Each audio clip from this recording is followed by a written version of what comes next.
Hi everyone, welcome to episode 99 of the XS Noize Podcast. I'm Mark Millar. Thanks for listening. In this episode, I speak to Craig and Charlie Reid of The Proclaimers about their 12th studio album, Dentures Out. If you missed the previous episode, I spoke to Mick Quinn from Supergrass. You know, I was on holiday. I think I'd driven right across France the previous 2 days, so I was not in a very good state. And I just remember, you know, sort of sleepwalking basically out the window and, hit the ground. And the rest is basically, you know, 4 months in hospital after that with a smashed back basically and a broken foot. But the upside to that was that I gave up smoking. I lost about 1 stone in weight. And I had so much morphine that my record collection sounded amazing. So you have to look on the bright side. So check it out. And if you like the podcast, please subscribe and share it with your friends. If you want up-to-date music news, album reviews and interviews, then check out our main website at xsnoize.com. You can also follow us on Twitter, Facebook and Instagram.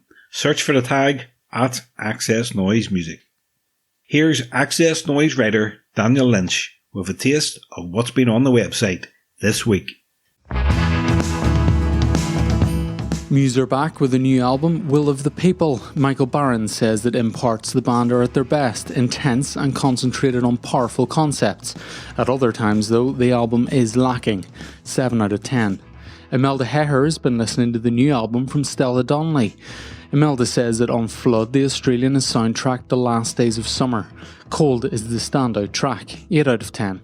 There's new music streaming on the website from Pulled Apart by Horses, Skinny Living and Arctic Monkeys. And there's news of Ash reissuing their 3rd album on vinyl. Finally, XS Noize was at Gaslight Anthem's final European tour date in Belfast. The New Jersey band is back after an indefinite hiatus and planning a 6th studio album.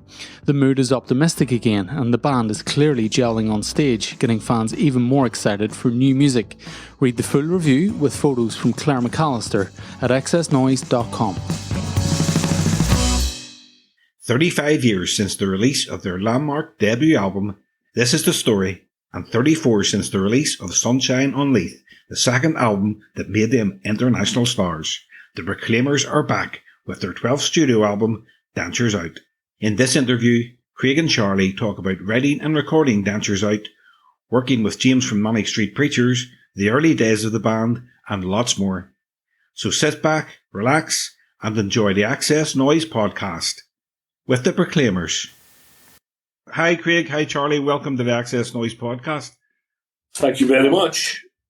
So you're about to release your 12th studio album, Dentures Out, which is absolutely fantastic. But before we get into that, I'd like to go back to the start. I'd like to know, growing up, what kind of music was playing around the house? When we were kids, it was anything from Ray Charles to Sinatra to country music to opera. A good variety of music in the house. Old soul records, R&B, gospel stuff. There was good variety. My dad was like eclectic in his musical taste, so it was mostly his record. And so there was a good variety of what was around at the time. And then what was on the radio at the time was Beatles, Motown, you know, later on Slade, Wizard, people like that. And then later on the new wave things that came through in England in the 70s. So that they were the influential things growing up. Did you both have the same musical tastes? I think we had similar musical tastes. I think we still do. Obviously, if you're growing up in the same family at the same time, having been exposed to the same kind of music, then it's going to shape a lot of the way you feel about music. So yeah, I think it's pretty similar. When did you both start writing songs together? Probably about the age of 13 or 14, at the very beginning. And then we wrote songs. We were in various bands from the age of about 14, 15. And then we started as the Proclaimers when we were 20, just about to turn 21, I think.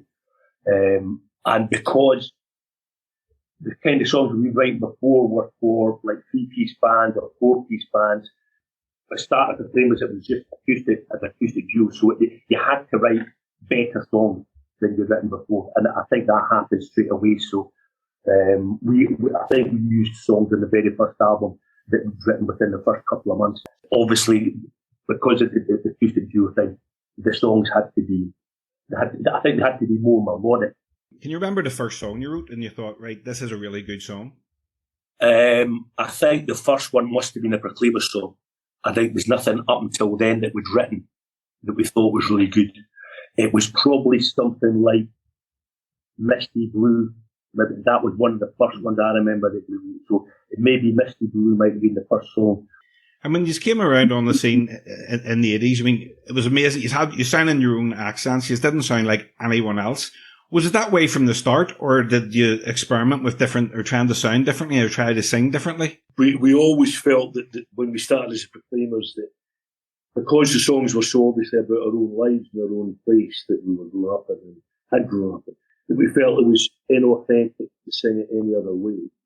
And it was more like, we're not folk act, but it was more in terms of the earthiness of the material, or hopefully the quality of the material. There'd be, I'm not saying more authentic than other bands, but more heartfelt. And in the early days, it was two music legends, Kevin Rowland and Paul Heaton, helped us on the way. Yeah, both gave us great help. Kevin, right from about 1983 or 84, he was given encouragement, and we went down once to Birmingham, and he got us paid for us to get demos down there, and he introduced us to people. And then Paul Heaton was on the House Martin tour at the end of 86, which was the first big break that we got. And we ended up supporting Paul and Jackie Abbott again for a couple of shows this summer in England. So it was good to catch up with them again. But let's talk about your album, Dentures Out. It's the first album you've released with, as far as I'm aware, a concept theme throughout the album, generally about how people look at the past fondly, anti-looking back in the past, as has been said. It's probably your most political album in a long time. So why did you decide to use this theme for your 12th studio album? It just came about. I mean, I think that it's definitely the first album where there's been a theme. The theme, in general, it is the past. And I think we wrote the album at the age of about 58, 59. So you're coming up to 60, so you probably are taking stock. I think we'd written maybe 4 songs before the first lockdown happened. And then when the lockdown happened, that was a real break in the rhythm of coming up with new material, because we couldn't get together, we couldn't sing together. But there was a couple of songs written in that period. I think Feast Your Eyes and Sundays by John Calvin, they were written during that period. I think I was determined not to write about lockdown, but the kind of melancholy of that time, I think, comes over in those 2 songs. And was the lockdown probably the longest period you've spent apart? It would have been by a long way, and that was the kind of the saddest part of it for us, was not being able to meet up and just sing. You know, if you're a performer and you can't even get up and sing, practice one, it was pretty bad. It was discouraging. We also thought, I think, at our age, that had no vaccines or no treatment come along, we might still be sitting here, in mid-2020s, and our career was effectively over. So I think there was a lot of concern with everybody around the time, and with us it was just the spirit and not being able to meet up and sing. Coincidentally, the video for the title track, Dentures Out, was released on the day the Queen died in Scotland. Yeah. Some people could say perfect timing. You couldn't have bet on it. Well, it's not going to be to everybody's taste, but I mean, the song is about, I think, the decline of Britain. The songs, I think that Dentures Out was the very first one to be written on this record, so it's well over 2 years ago that it was written. It's generally about a Britain that looks to the past, a Britain which I think is in terminal decline. But obviously, the video isn't going to be to everybody's taste. It wouldn't have been even if the Queen hadn't died. So, but it's in the end, it's nothing to do with the Queen, it's to do with Tanya herself. The songs in the album are very direct. Most of the songs, apart from the final song, what the audience knew, are under 3 minutes long. Was it the intention to basically say what you have to say, bang, and then out? Because there's no hanging about. I think that's what it was. I mean, I think we didn't know it was going to be nearly all politics or social commentary on this record until we wrote it, But when maybe had half of the songs, you could see that's the direction it was going in. And we did want to, with political songs, I think especially, I think it's good to make your point sing the chorus a couple of times, and then get out. I think when they're doing stuff which is not a love song, it's not a sort of big ballad with loads of instrumental breaks, they're making a point. I think it's better to have brevity and to make it and then go. And I suppose, it's a nod back to, when pop music first came around, the Beatles were just straight in, straight out. That's right. I mean, the music that you listen to, be it the Beatles or folk music or country music or, R&B, the early records that influenced us were all under 3 minutes, or mostly under 3 minutes, and that's how you made your statement then. Anything on the radio wouldn't play it, would it? I like the lyric in the song The World That Was. It says, no matter what you may have heard, there's been no death of satire. There's more, not less, when Thank You NHS is painted on a Spitfire. Yeah. So what does that mean? It meant obviously that was written. That's another one which was written during the first lockdown or the second. I can't even remember. But I saw when they were flying that Spitfire over hospitals, and Black Spitfire underneath they've got Thank You NHS. I think Britain was right to fight in the Second World War. It ended up on the winning side, and that's great. That's never to be forgotten.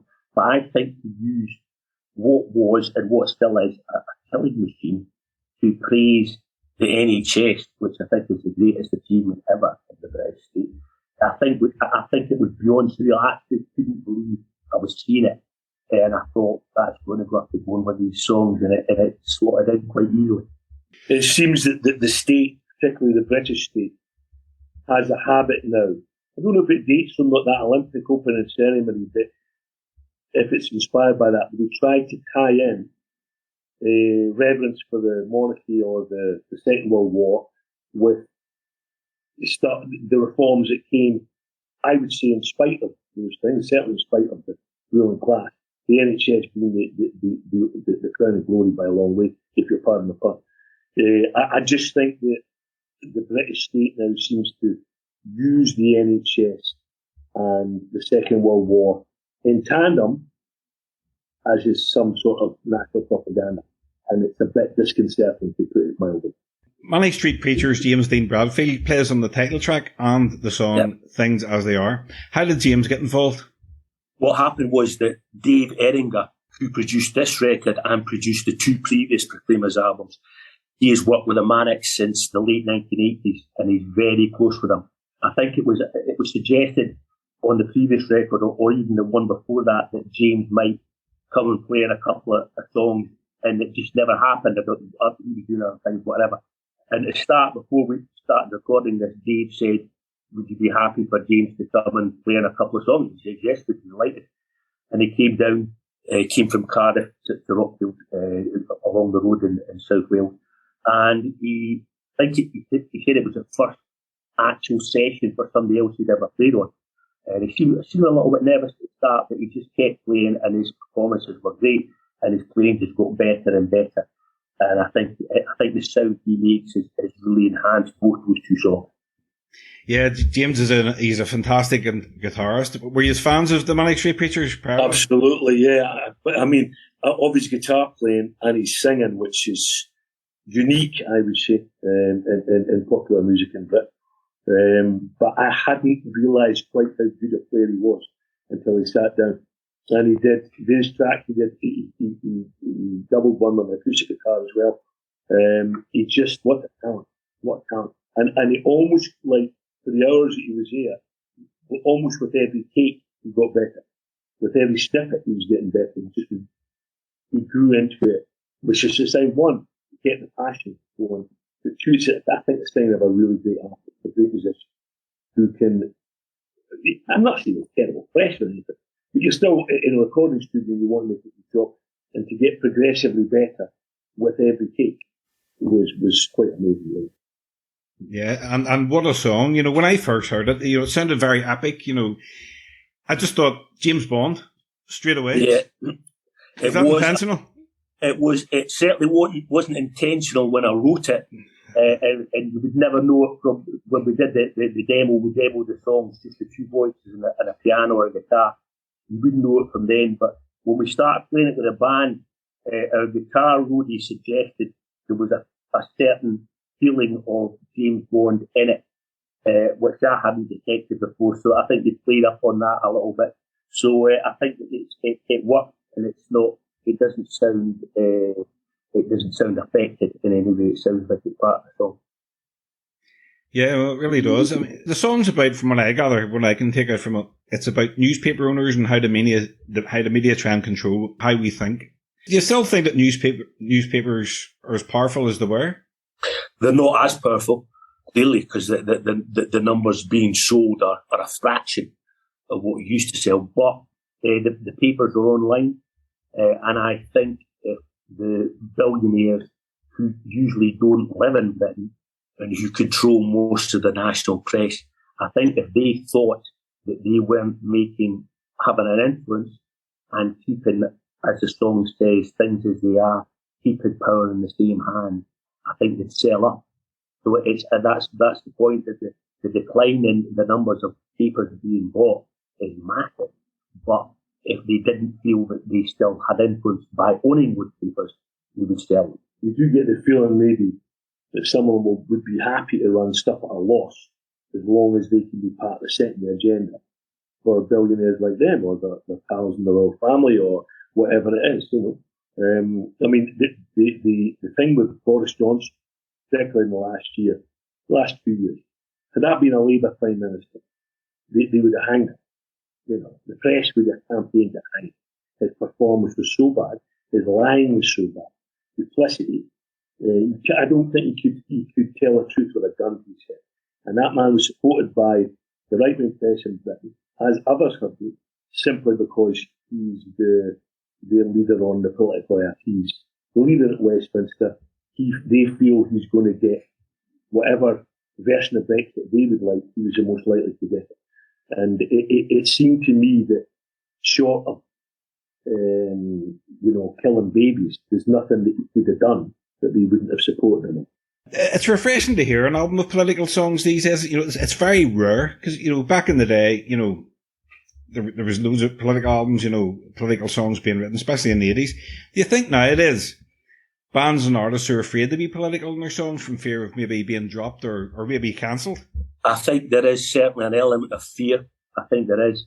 For instance, our first hit, Letter from America, I think if that was released today, it wouldn't get played because it is political. And I think there is certainly a fear does seem to be fear among younger artists that they won't get played, and they're probably being told that they won't get played.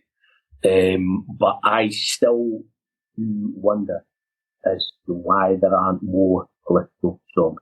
The atmosphere, the setting now that we have, the insanity of what is going on at the moment and has been building up for over a decade, makes me think that there should be half the songs in the chart should be political, and there's virtually none.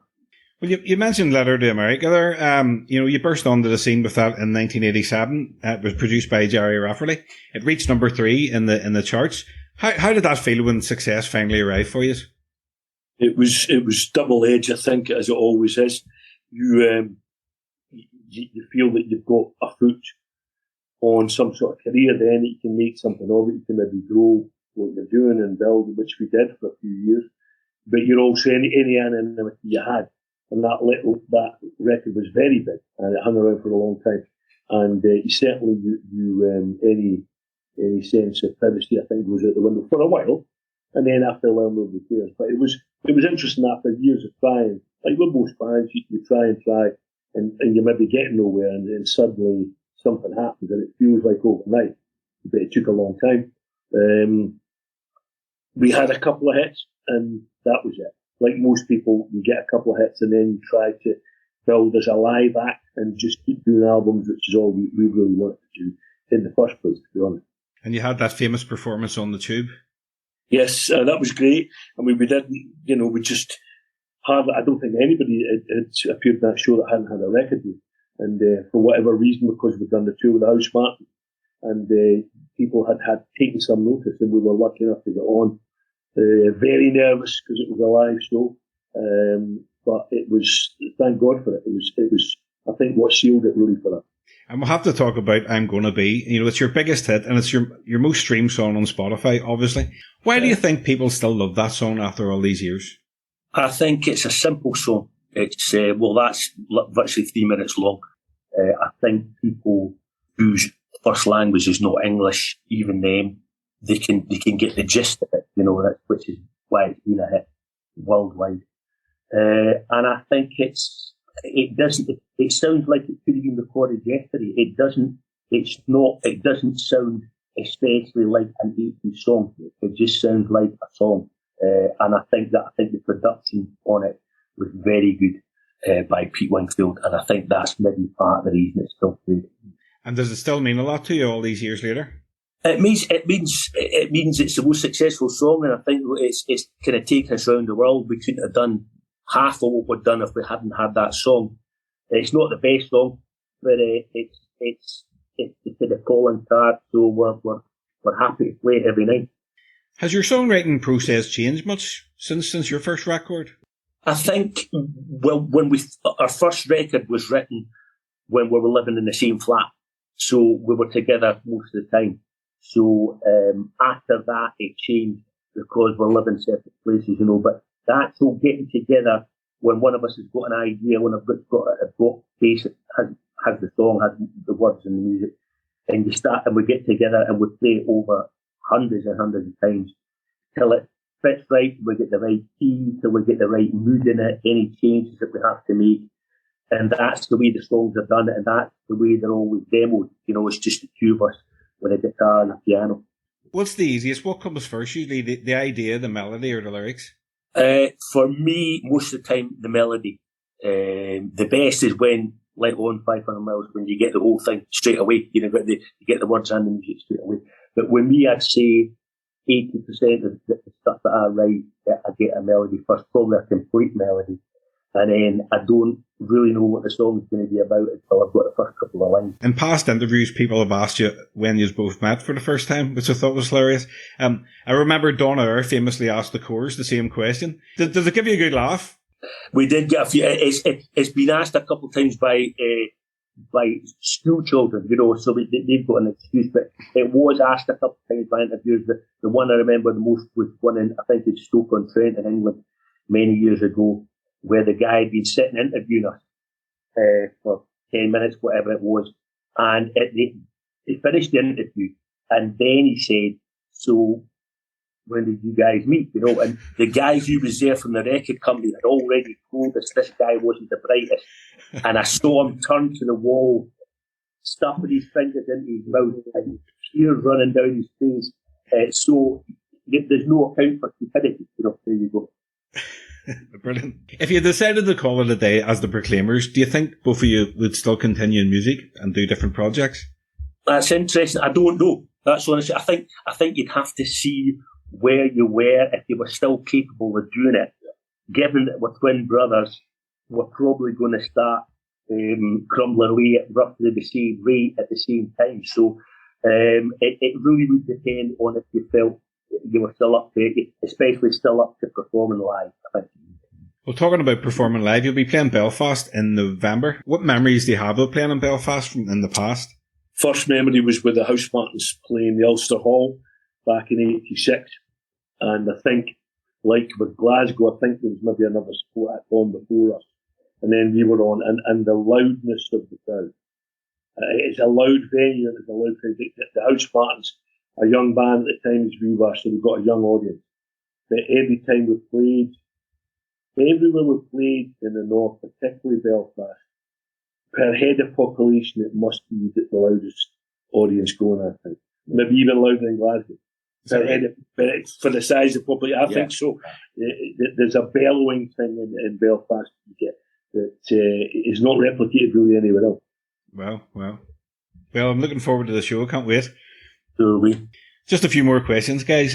Apart from Dentures Out, if you were to recommend one of your albums to someone someone who's maybe never heard of Proclaimers before, what album would you choose to start with?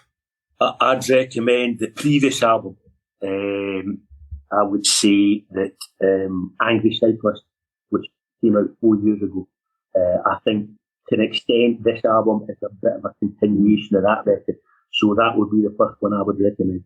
You've been doing this for nearly 40 years. You sold over 5 million albums worldwide and loads of hit singles. If you could go back and relive one musical moment from your career, what would it be? Hearing yourself on the radio for the first time.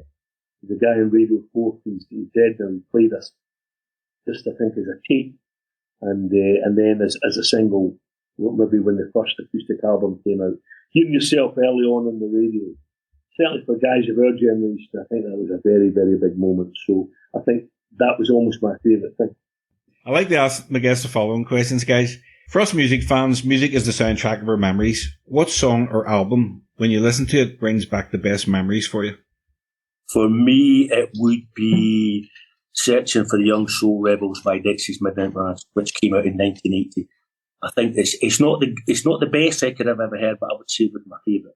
And I think that brings back the memories of being 17, 18 and that time and everything that was going around at that time. So that would be mine. Yeah, it must have been amazing actually meeting and working with Kevin all these years later. Yeah, it was. We met them the very first time they played a national British tour, and they played St Anne's University. We went along. We met them all after the show, and then we kept going to every time they came round. We kept going to Dex's shows. So an inspiration, I think. Tapestry by Carole King. That's a great album. One you can listen to, and it's almost. She was no Aretha Franklin, but the heartfelt nature of the singing of her own songs, which are a lot of them which had already been done by many people. That's a great record, and I like the mistakes as much as I like the feeling in it. Out of all the music in your collection, which artist or band do you have the most albums by? Me, it would probably be the Beatles, I think. Same here. Yeah. I mean, they're whatever you think of every single or every particular album. I think the body of work, I think there's no one anywhere near. No. Not even in the same ballpark, really.